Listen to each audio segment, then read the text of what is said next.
There's a kind of person the military manufactures in bulk, the kind who walks into a room and owns it before they say a word. Chest out, jaw set, eyes that have already measured every exit and every threat before you've finished blinking. You know the type. You've seen them at parades, in recruitment posters, in every war movie where the hero gets a slow-motion entrance. Sergeant First Class Daniel Rowe was exactly that kind of person. He was the kind of Marine other Marines told stories about. Not the soft kind of stories people tell over birthday cake, but the other kind. The kind passed around in barracks at midnight, half whispered, half bragged about. The kind that starts with, "I saw Rowe once," and ends with somebody shaking their head like they still can't believe it. He had done 3 tours.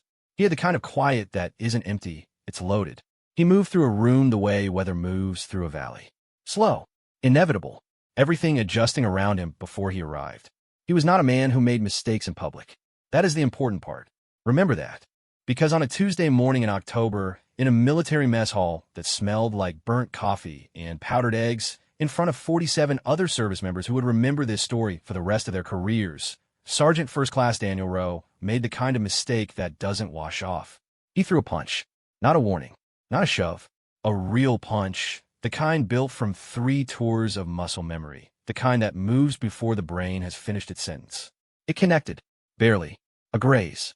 Enough to knock a coffee cup sideways. Enough to make the room go, the specific, kind of silent that happens right before something becomes permanent.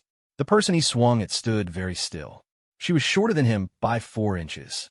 She was standing with her back half-turned, holding a tray with one hand, reaching for a napkin with the other. She had no insignia on display. She was wearing the same base-issue physical training gear half the room was wearing that morning. There was nothing, not one visible thing, that should have told him what he was about to find out. She turned around slowly. She looked at his fist. She looked at his face. She looked at the room, which was now holding its breath so hard it had turned into a single collective organism made entirely of dread. Then Brigadier General Sandra Lowe set her tray down on the nearest table, folded her hands in front of her, and waited. She didn't say a word. She didn't have to. The silence said everything. The rank on her record said the rest.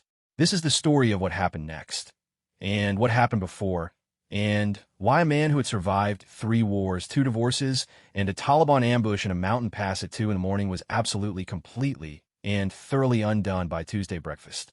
But here is what none of the 47 people in that mess hall knew. What the official incident report would never capture. What the story passed around in barracks for the next decade always left out, because the people telling it only knew the surface. They knew a punch was thrown. They did not know what came after. And what came after is the only part that matters. Daniel Rowe had been awake since 4:15 in the morning, which was not unusual. What was unusual was the reason. Most days he woke early because his body had simply stopped accepting the idea of sleep as something a grown man should rely on. 3 tours rewire the circuitry. The brain learns to treat stillness as a threat.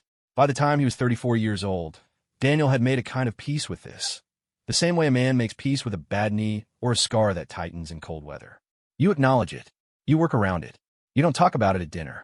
But on this particular Tuesday in October, he had been awake since 4:15 because of a phone call. His sister had called at 4:12. She never called that early. She never called unless something had happened or something was about to, and this time it was the second kind. Their father was in the hospital again. Not the scary kind of again, the manageable kind, the kind where the doctors use phrases like "we're monitoring" and "nothing to be alarmed about" in the same breath, which meant there was something to be alarmed about, but they had decided not to say it directly.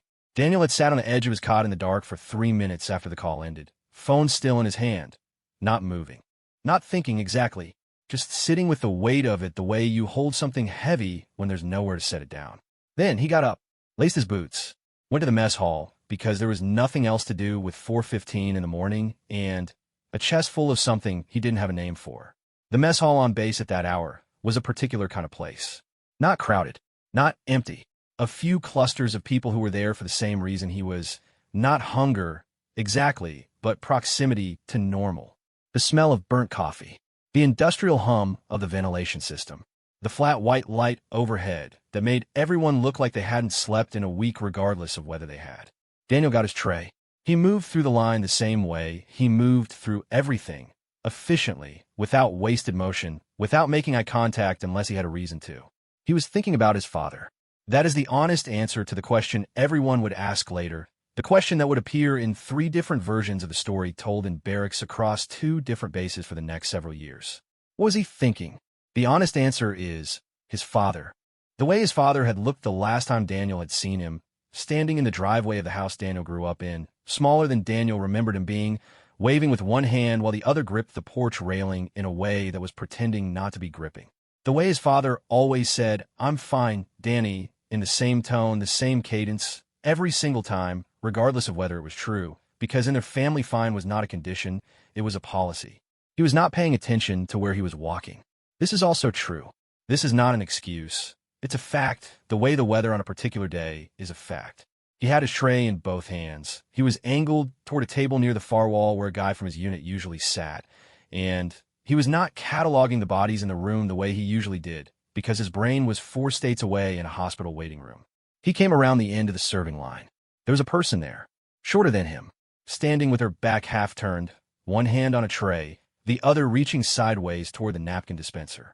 She was wearing the standard issue PT gear, dark pants, gray shirt, the kind of anonymous base clothing that carries no rank, no information, nothing to read. He registered her as an obstacle the way you register a chair that's been pulled out from a table, a shape in space that needed to be navigated around. He moved right. She moved right at the same moment, the way people in hallways always manage to move in perfect, infuriating synchronization toward the same point of collision. He moved left. She had already begun to correct. Their trajectories crossed, and his elbow caught her tray at the same moment his left hand shot out. Not a punch, not yet. It was a reflex, a stabilizing motion, the automatic physical grammar of a man whose body had been trained to respond to unexpected contact before his conscious mind had a chance to weigh in, and the motion came out wrong. It came out as a punch, not a full swing, not the kind of punch he could throw in a real situation, which was a different thing entirely, but a real impact, a glancing blow to the side of her shoulder that knocked her tray sideways, sent the coffee sliding, caught the cup, and tipped it. Coffee went across the tray. The cup hit the floor. The sound of it was very loud in the specific way that small sounds are loud when a room has already started paying attention to something. He heard the room go quiet. He registered this the way you register a sound that doesn't belong. Not with panic, but with the particular sharpened focus of a man who has learned that quiet is information. He straightened. He looked at his hand. He looked at the person in front of him, who had not stumbled, had not made a sound, had simply gone still in the manner of someone who is deciding something. She turned around. He noticed her face first, the specific quality of calm that exists on the other side of a decision. The eyes, dark, assessing, unhurried. The way her posture adjusted not with defensiveness, but with a kind of deliberate settling, the way a building settles, the way something solid and permanent settles. She looked at his fist, which was still half raised in the aftermath of the reflex. She looked at his face. He was already forming an apology. The words were there, organized, the correct words for the situation. He was sorry. It was an accident. Was she all right here? Let him get her a new coffee. Standard. Appropriate. He had the social machinery for this. It was not complicated. He did not get to use it, because in the 3 seconds between her turning around and his apology arriving, something else happened. Something he would spend the next week trying to describe accurately to himself and failing. It was not that she was frightening. She was not frightening. She was 5'4", and she was holding a tray with coffee on it, and she looked like someone who had been awake since before he had. It was not her expression, which was patient in a way that had weight to it, the kind of patience that is not soft. It was that the room changed, not physically. The fluorescent lights did not flicker. The ventilation system did not stop humming. But 47 people in that mess hall shifted, and he felt it before he saw it, the way you feel a current change underwater. The shift was specific. The shift was the kind that happens when a room that had been at a social equilibrium suddenly has new information to organize itself around. He looked at the people nearest to them. A corporal 2 tables away had gone the color of someone who had just remembered an important thing. A staff sergeant near the coffee station had put down his mug with very careful, very deliberate slowness, and was now studying the middle distance with the focus of a man who had decided he was not in this room today. At the table behind the woman in front of him, a young private first class was looking at her own breakfast with the intense concentration of a person who has found God in scrambled eggs. Nobody was looking at him. That was the tell. When 47 people in a military mess hall unanimously decide not to look at you, that is not coincidence. That is information. He felt the understanding arrive the way cold water arrives, total and immediate and going everywhere at once. He looked at the woman in front of him again. She had set her tray down on the nearest table without hurry. She had folded her hands in front of her, loosely, the way someone folds their hands when they are choosing not to do anything with them. She was watching him with an expression he would later identify, in the privacy of his own head, as the look of a teacher who has just watched a student make a very instructive mistake and is now waiting for the lesson to land. His mouth was open. He closed it. He opened it again. "Ah," he said. She waited. The room waited. The ventilation system hummed. "I didn't," he said, and stopped because he could hear how that sentence was going to end, and every possible ending was worse than saying nothing. Brigadier General Sandra Lowe looked at him for a long moment. Not unkind. Not kind, either. Something more precise than either of those things, something closer to accurate. She was 51 years old. She had 29 years of service behind her. She had been in rooms considerably more dangerous than this one, and she had never, in 29 years, raised her voice when a quieter option was available. "At ease, Sergeant," she said. 2 words. The rank at the end of it. Not a question, not a guess. She had already placed him, already read his bearing and his build, and the particular quality of his stillness, the way people in her position learn to read these things in the first 3 seconds, landed like a hand on a door. Closing something. Opening something else. He came to attention without deciding to. His body did it before his brain had a vote. Heels together. Back straight. Hands at his sides. The physical vocabulary of 20 years. She had set at ease, and his body had come to attention, which told both of them something about the state of his nervous system in this particular moment. She noticed. He could tell she noticed. She didn't say anything about it. "Pick up the cup," she said. He bent down and picked up the cup. It was not broken. Some miracle of military-grade ceramic. He straightened up and held it. "Give me a new coffee," she said, "and then sit down." He got her a new coffee. He brought it back. She had moved to a table near the windows, 2-seat table, far end, slightly removed from the rest of the room in the way that certain people are always slightly removed from the rooms they're in. She sat on one side. The coffee was on the table. The chair across from her was empty. He sat down. The room exhaled. The noise level returned in increments. The scrape of a fork, a murmured conversation, someone across the room laughing at something, and then catching themselves and laughing more quietly. The social organism reorganized. The crisis, whatever it had been, had not produced the kind of ending everyone had been bracing for. This was either reassuring or more frightening, depending on where you were sitting. Daniel sat across from Brigadier General Sandra Lowe and held his own coffee cup in both hands and waited for whatever came next with the stillness of a man who has learned that stillness is sometimes the only correct response to a situation. She wrapped her hands around her own cup. She looked out the window for a moment. The base was going about its morning outside, people moving across the grounds in the flat early light, the sky the particular gray of a day that hadn't decided what it was going to be yet. Then she looked at him. "You've been awake since before 4, she said. Not a question. He looked at her. "Yes, ma'am." "Family?" He said nothing for a moment. "Yes, ma'am." She nodded. She didn't ask which family member, didn't ask what happened, didn't follow the thread any further into the personal territory where it lived. She had simply named the category and moved on, the way people who have spent a long time managing other people learn to acknowledge without consuming. "I'm going to need your full name and unit for the incident report," she said. "That's not optional." "No, ma'am. You understand what an incident report means in this context." "Yes, ma'am." She looked at him for a long moment. The coffee cup in her hands. The gray light through the window behind her. "What I do with it is my decision," she said. "Not yours. You don't get to decide what this is. You understand that?" "Yes, ma'am." She nodded again. "Good," she said. And then she looked out the window again, and for a moment neither of them said anything, and the mess hall continued around them, and outside the base went on with its morning, and Daniel Rowe sat across from the woman he had just thrown a punch at and tried to remember, with some difficulty, how to breathe at a normal rate. His name was on the incident report by 9 o'clock. The formal documentation was clean, factual, 3 paragraphs. It said exactly what had happened. The contact, the circumstances, the absence of intent. It also said exactly who was involved. Both names, both ranks, both sides of the 4-inch height difference. By 10 o'clock, the story had moved through 3 different units. By noon, it had acquired details it had not started with. By the time Daniel was called in front of his commanding officer at 1400 hours that afternoon, the story had grown the way all good stories grow in the wild, until it was something larger than the truth, and more interesting and fundamentally recognizable, even though it had drifted from the facts in the way that rivers drift from the maps drawn about them 100 years ago. His commanding officer, Lieutenant Colonel James Herrick, was a man who had the specific gift of being able to look at a subordinate with an expression that communicated simultaneously and, without contradiction, both deep personal respect and profound professional disappointment. He was doing this now. He had the incident report on the desk in front of him, and he was looking at it, and then looking at Daniel, and then looking at it again in a rhythm that had the quality of a man making sure he was reading the same document each time. "Row," said Lieutenant Colonel Herrick. "Sir, tell me what happened." Daniel told him what happened. He used the same words he had used in the written statement: clean, specific, economical. He did not editorialize.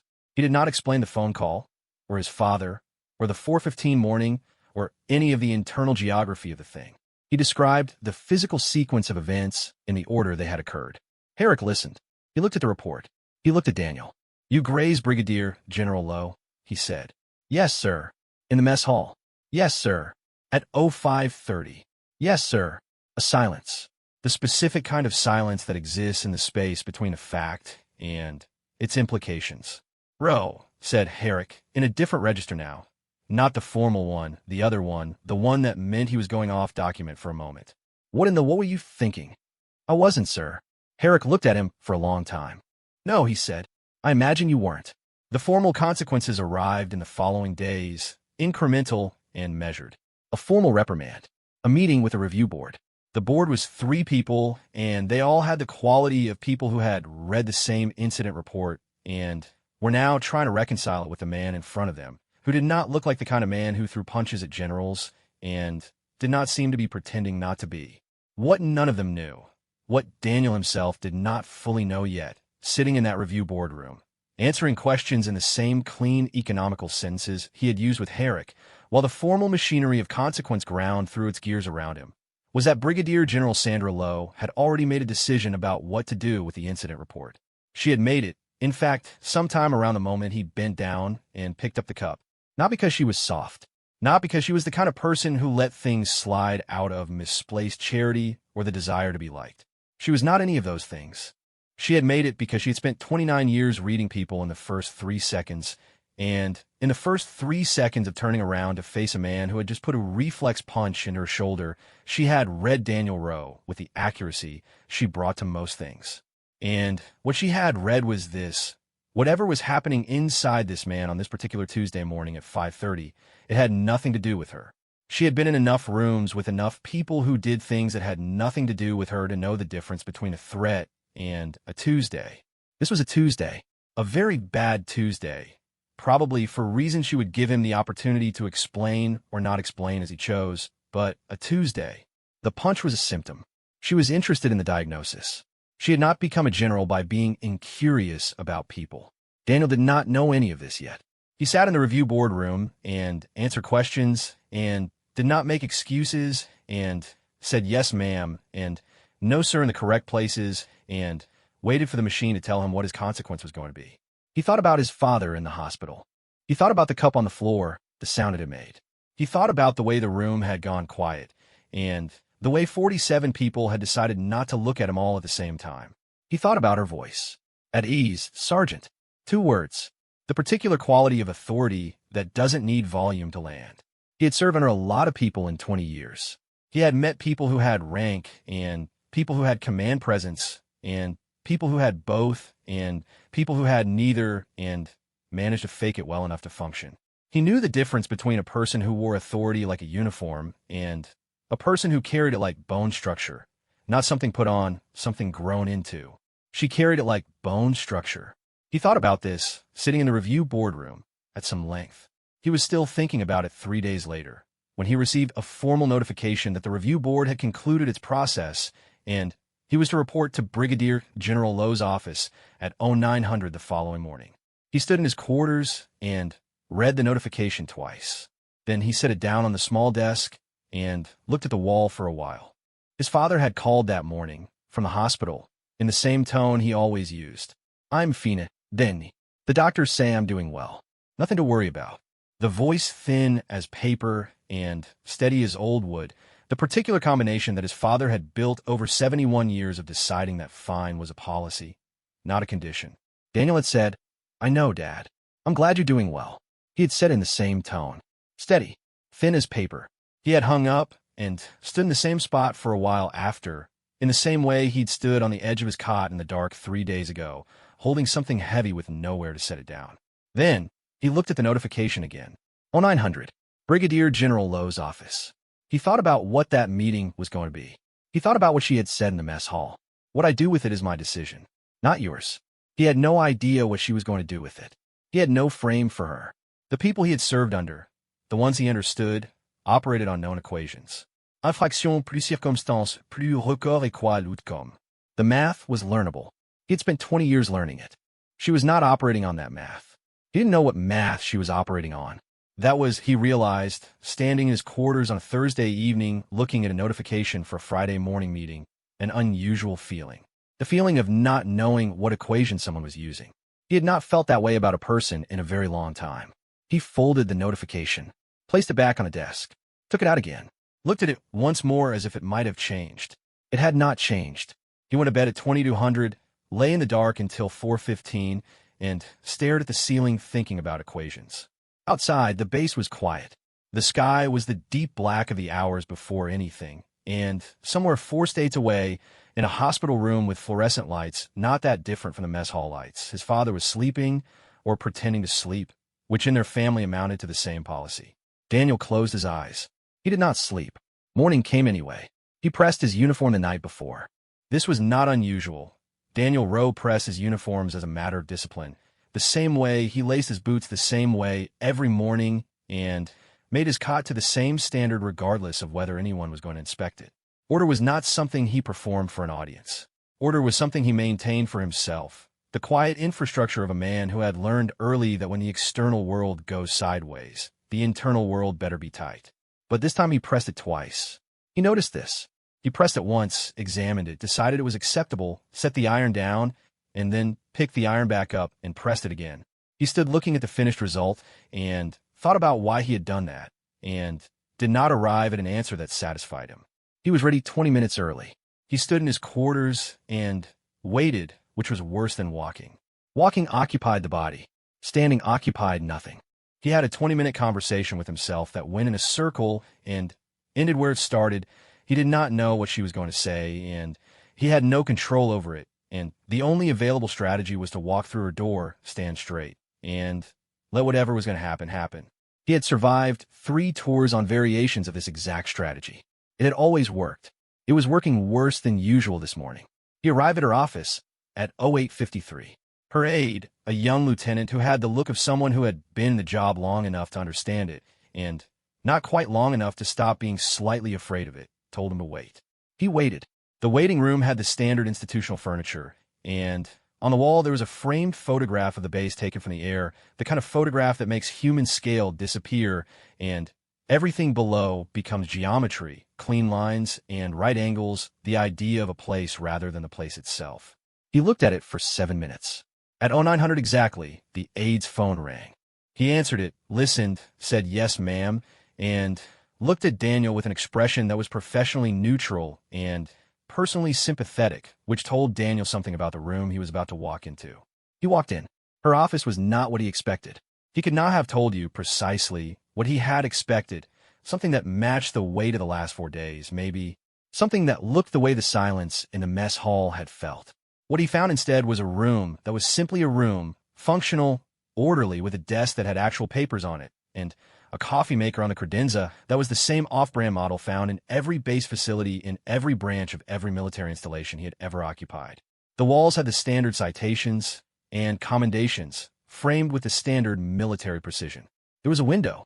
Outside the window, the base. She was at the desk. She looked up when he came in. She was in full uniform, which he had not seen yet. The mess hall version of her had been in PT gear, and his mental image had stayed there, imprecise. The full uniform did what full uniforms do. It filled in the information. The rank was not abstract anymore. He came to attention.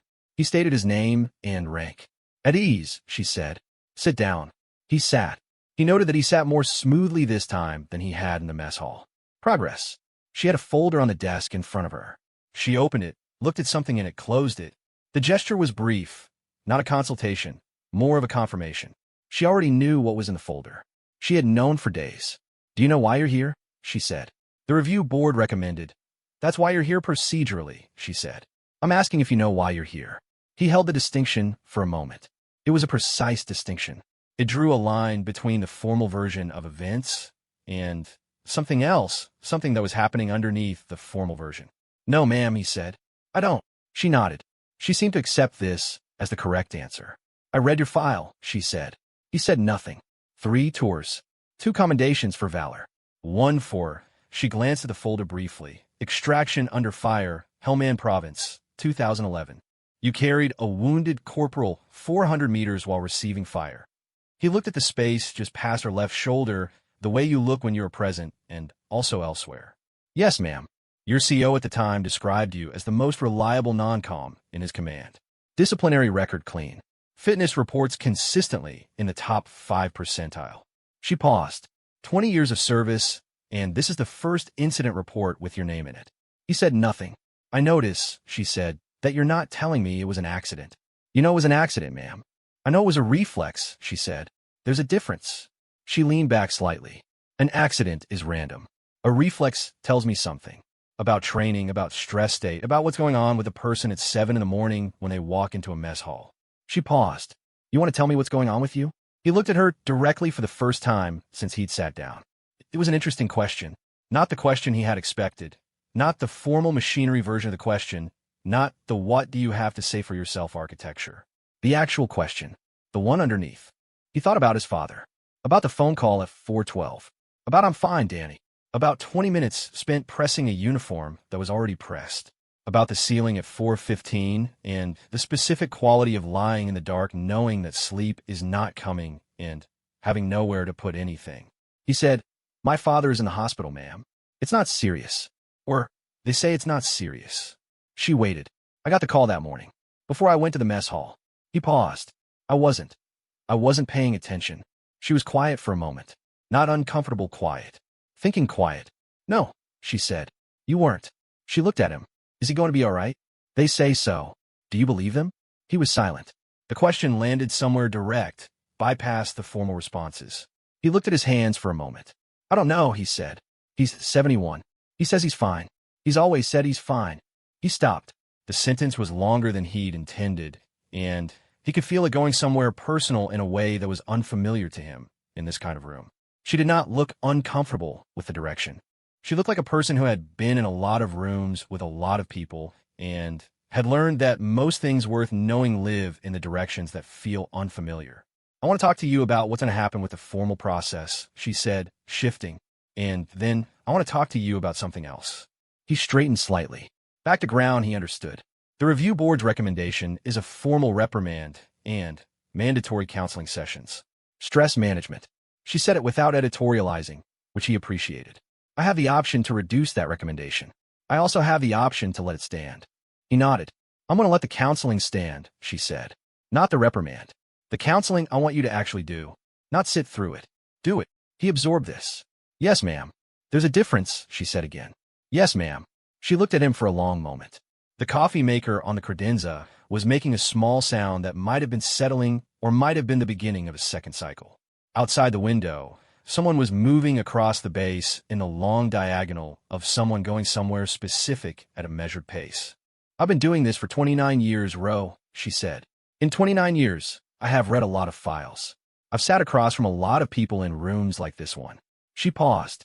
The people who scare me are not the ones who made a mistake. The people who scare me are the ones who can't tell the difference between a mistake and a symptom. He was listening carefully. He had the quality of listening that isn't passive, the kind where the whole body is involved, organized, processing. You made a mistake, she said.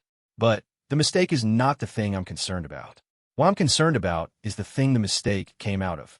She tapped the folder briefly. 20 years of service. 3 tours. A father in the hospital. 4:15 in the morning. and a man walking into a mess hall with the lights off upstairs. She looked at him steadily. That's not one thing. That's accumulation. He held the word. Accumulation. The specific weight of it. The counseling isn't a punishment, she said. I need you to understand that. It's a diagnosis. It's someone paid to help you figure out what's piling up and where to put it, because walking into mess halls at 5:30 and throwing reflexes at generals is a suboptimal strategy for weight management. Something shifted in his face. Not much. A fraction of something. The very edge of something that was not quite a smile, but was in the neighborhood. She noticed. She didn't comment on it. Is that understood, Sergeant? Yes, ma'am. Good. She closed the folder. That's the formal part. He waited. She poured herself a coffee from the credenza. She held the pot up slightly, the question implicit. He nodded. She poured a second cup and set it on the desk in front of him, and the symmetry of it.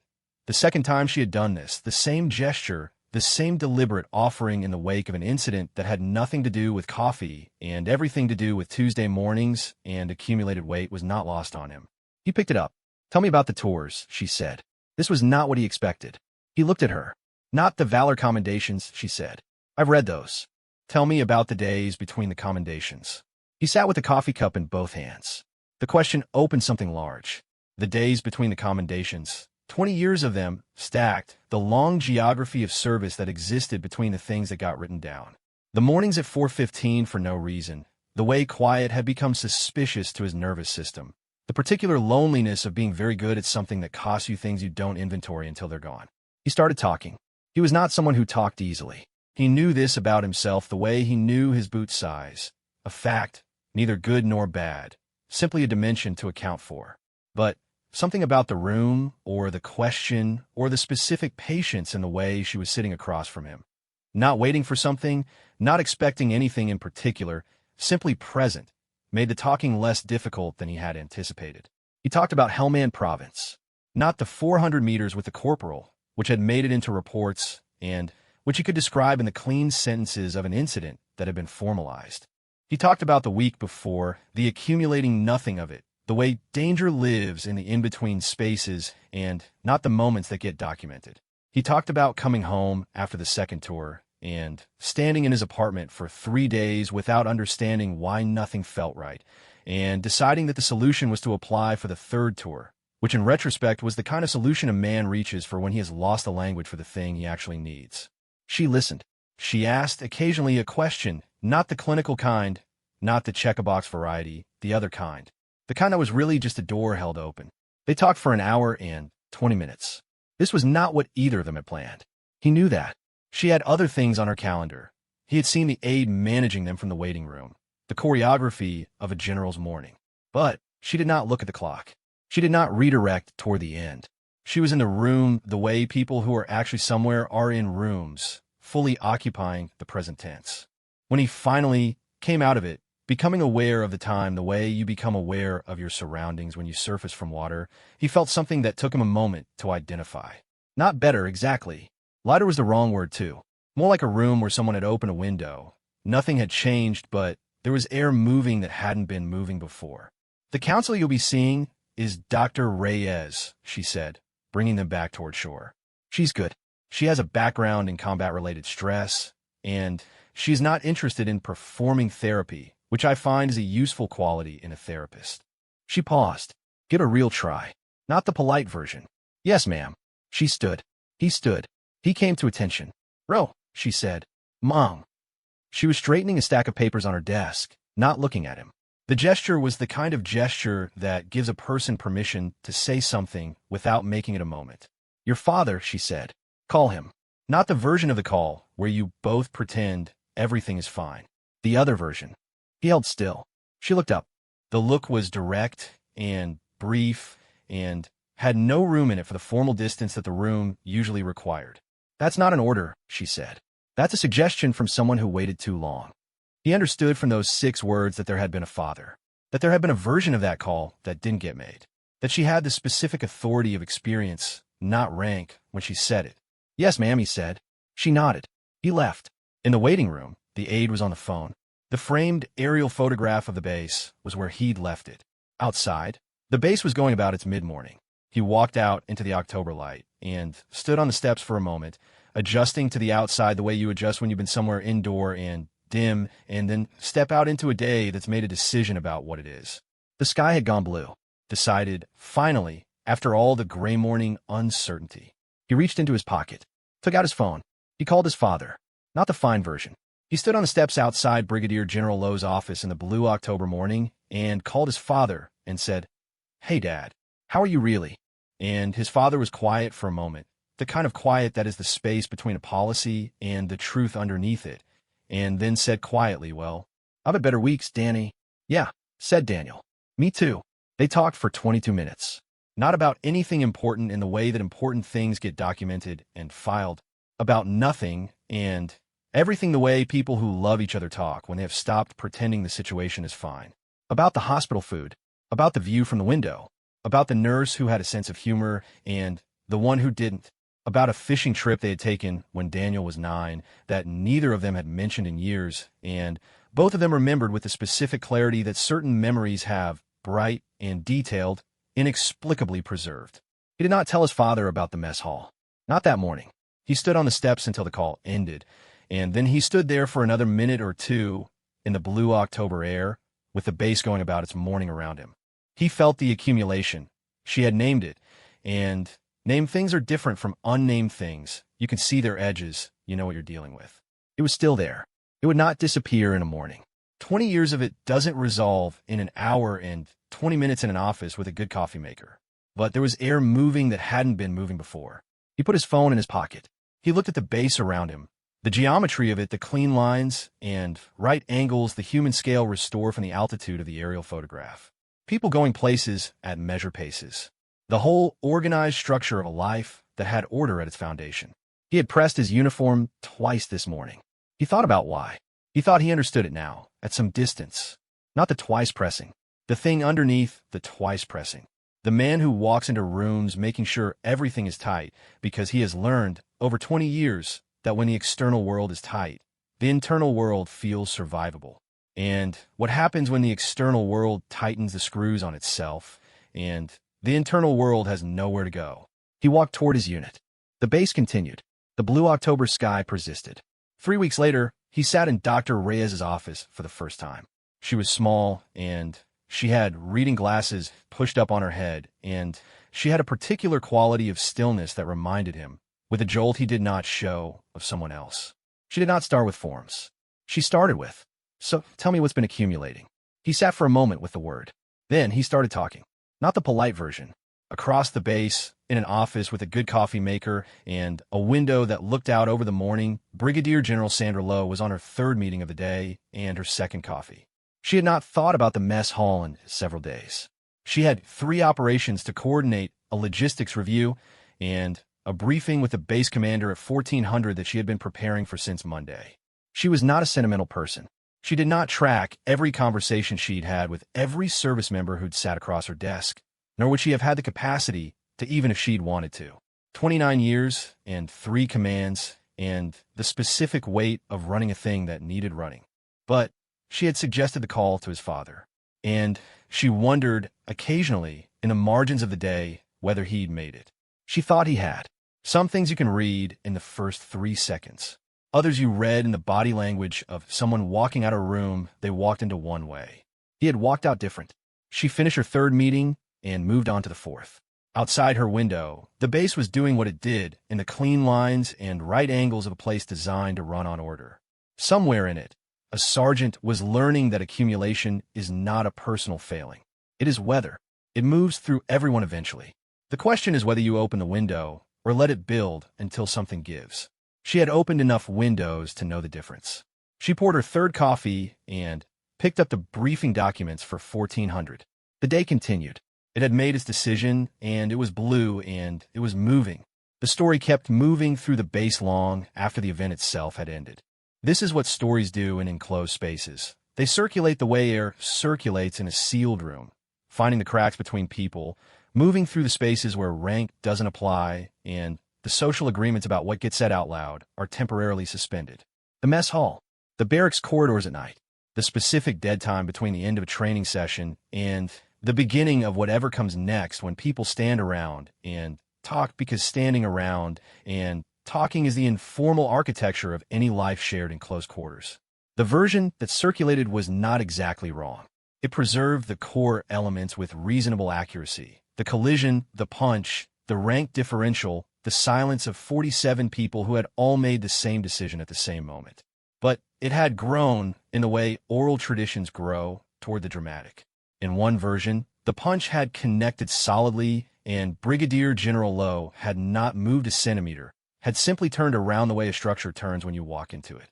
In another, more embellished version, circulating in 2 different units by the second week, Daniel Rowe had been escorted out of the mess hall in handcuffs by military police, which was completely untrue, but had a certain narrative logic that people found satisfying. In the version that seemed to hold the most traction, the one that had the quality of stories that survive because they feel emotionally true even when the details drift, Rowe had stood in front of her and not said a word, and she had looked at him for a long time in total silence. And then she had simply said, "Sit down," in the tone of someone who has seen everything and found this particular thing relatively unimpressive on the scale of everything. And that had been that. This version was the closest to true. It survived because the people who had been in the room that morning, or at least the ones who talked, remembered the specific quality of that silence. The way the whole room had held itself. The way nothing had escalated into what it could have escalated into. There was something in that, something people kept returning to as they passed the story around, some quality in the handling of it that had the texture of an example. They couldn't have told you an example of what, exactly, but the feeling was there. The feeling that something had been done right in a situation where wrong was readily available. Daniel Rowe knew the story was circulating. You did not spend 20 years in military service without developing a precise sensitivity to the social weather of enclosed spaces. He could feel the story the way you feel a change in barometric pressure, not through any single data point, but through the aggregate of small signals, the way certain people glanced at him and then away, the way conversations reset slightly when he entered a room, the way his unit's collective behavior toward him had the micro-adjustment quality of people who are calibrating around a new piece of information. He did not address it directly. This was deliberate. He had thought about it. Not for long. He was not a person who spent significant time managing his perception, but he had thought about it enough to arrive at a conclusion. The story was going to be what it was going to be. He had no control over the variable of 47 witnesses and the social physics of enclosed communities. What he had control over was how he occupied the next days and weeks, and the signal that sent was more durable than any direct address. So he occupied them. He did his work. He ran his training sessions with the consistency that his unit had come to depend on. Not perfectly, not with the unreachable standard that he had historically tried to maintain, but solidly in the way of a structure that is well built and knows it. He attended his first session with Dr. Reyes on a Thursday afternoon and sat in the chair across from her and did what she had told him he would need to do, which was start with whatever was at the top of the pile. He started with his father, not the hospital. The larger thing, which contained the hospital the way a river contains a particular stretch of water. The whole history of it, the 71 years of I'm fine, Danny, and the 20 years of finding that he had constructed his own fluent version of the same sentence, the same tone, the same policy. Dr. Reyes listened. She had the quality of listening that was different from patience. Patience implies waiting for something to be over. This was something more active, more like a person walking alongside you in the same direction you're going rather than standing ahead of you waiting for you to arrive. She asked at one point, "When did you decide that not being fine was the same as failing?" He sat with that for a long time, long enough that she didn't fill the silence, which he appreciated, long enough to realize that he did not have a precise answer, which was itself a form of answer, that there had not been a decision, a moment of before and after. It had been accumulation. Whether moving through without him noticing it was building. He said, "I don't know. A while." She said, "That's usually how it goes." He left the session feeling the same kind of air movement he had felt walking out of the general's office. Not resolved, not fixed, nothing so clean as either of those things, but with slightly more space inside the structure than there had been before. He had been in enclosed spaces long enough to know the value of slightly more space. It was not nothing.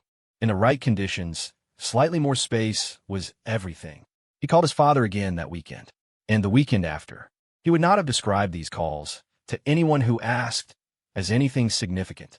He would have said, truthfully, that he called his father. He would not have mentioned that these were not the fine policy calls, that they were the other kind, the kind where his father said, "Well, I'm scared, Danny," and he said, "I know," and neither of them pretended it was otherwise. He would not have mentioned how that landed in his chest. Not like weight, but like the opposite of weight, like the specific relief of putting something down that you have been carrying a long distance without noticing the distance. His father was going to be all right.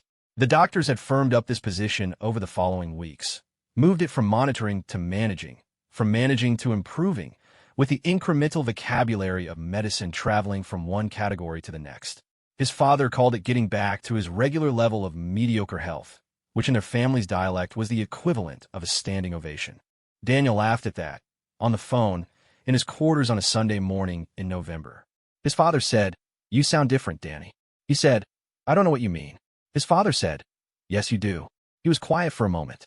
Outside his window, the base was quiet the way Sunday mornings make things quiet.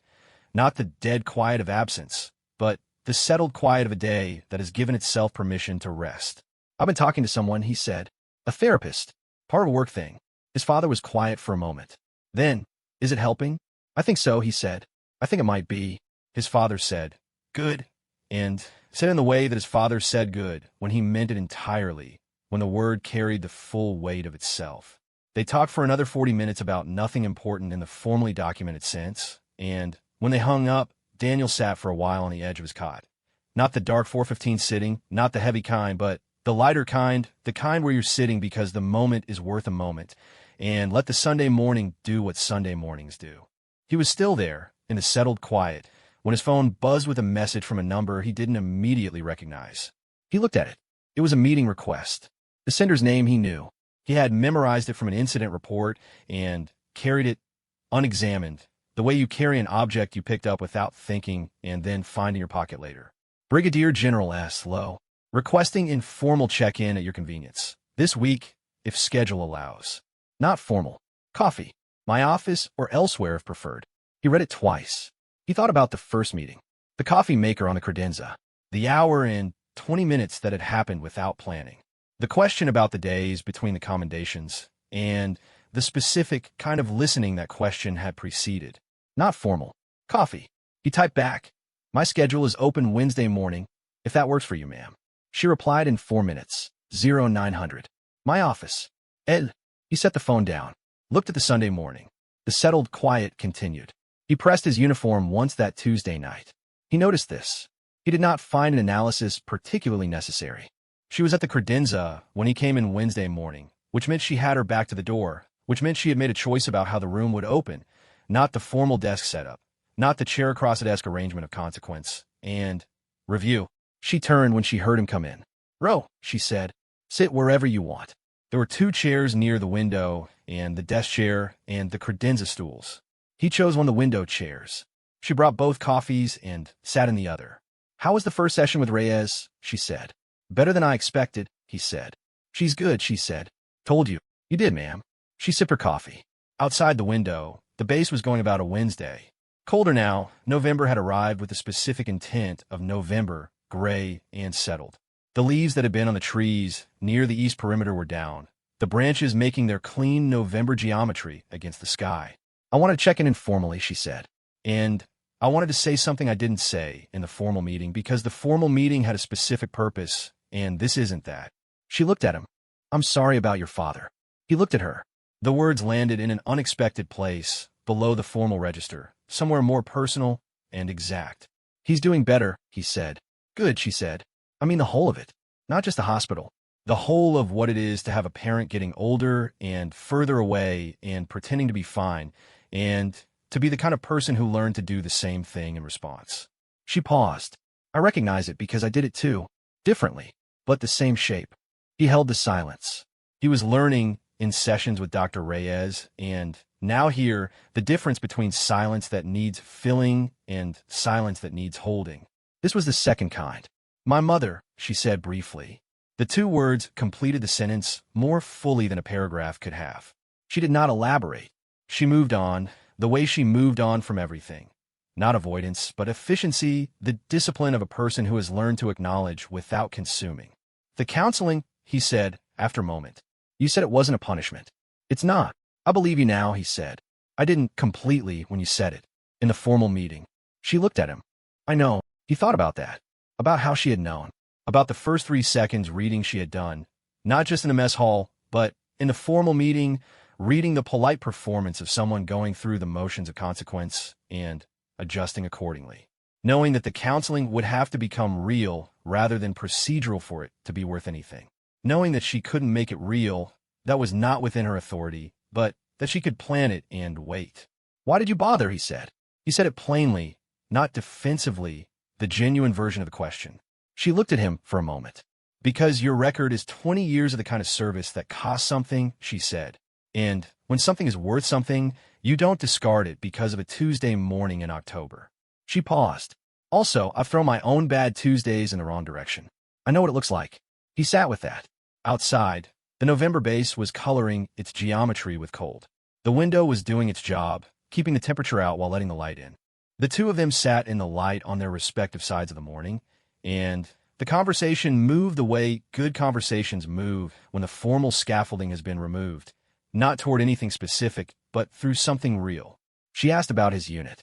He asked, and surprised himself by asking, the question arriving before he decided to ask it, about the early days of her career, the parts that didn't make the citations.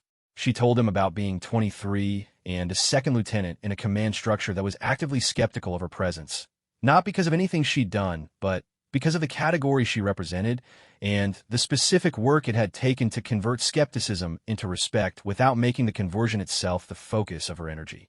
It's a very particular kind of waste, she said, when the work becomes proving you deserve to do the work instead of actually doing it. He thought about what she meant by that. He thought he understood it, partially from a different angle. The waste of maintaining the performance of fine when the energy spent on performance is energy not spent on anything real. They talked for 40 minutes. Neither of them had planned 40 minutes. The morning absorbed it. When he stood to leave, she was back at her desk. The day had resumed its priorities. The Wednesday was full of things that needed doing. The coffee cups were empty on the small table by the window. She did not look up immediately, which was its own kind of normality, the normalcy of a room returning to its function after a detour. Ro, she said, without looking up. Mom. Keep going with Reyes. A pause. And call your father. He almost said you already told me that, ma'am. He didn't. He said, yes, ma'am, and left. In the corridor outside, the base was Wednesday in November, cold and functional and going about itself without ceremony. He walked through it with the specific quality of a man who is carrying the same weight he walked in with but has adjusted his grip, redistributed it across different points, the way long-distance walkers learn to move the load so no single part of the body takes all of it. He called his father that evening. He did not press his uniform that night because it did not need pressing. He did not lie in the dark at 4:15 because he went to sleep at 20 to 100 and stayed asleep until 5, and when he woke at 5, instead of staring at the ceiling with the weight of it, he got up and went for a run in the cold November dark. And the base was quiet around him in the way that things that have decided to rest are quiet, settled, and unhurried. The geometry of the place clean against the early morning. He ran, his breath visible in the cold air, gone and replaced, the body doing what it has always known how to do.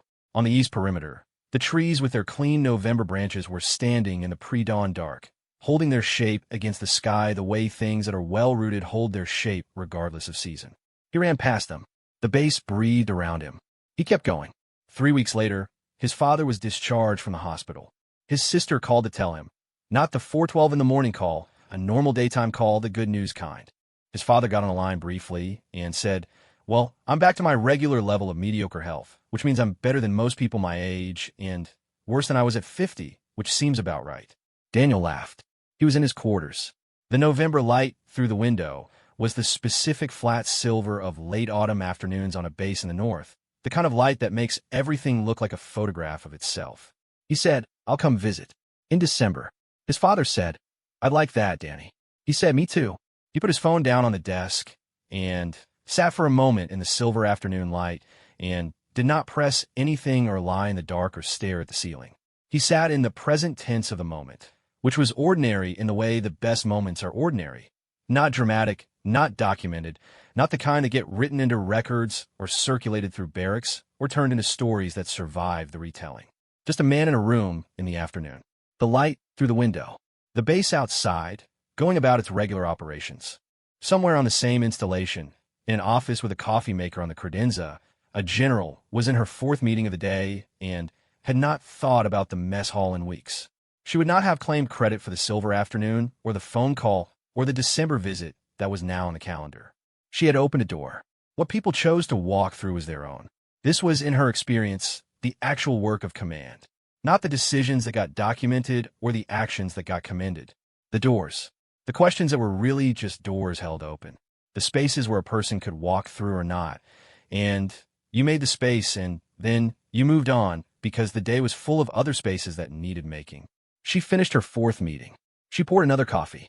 Outside her window, November was doing what it does, cold and clean, and making everything visible the way cold always does, stripping away the excess until you can see the structure clearly.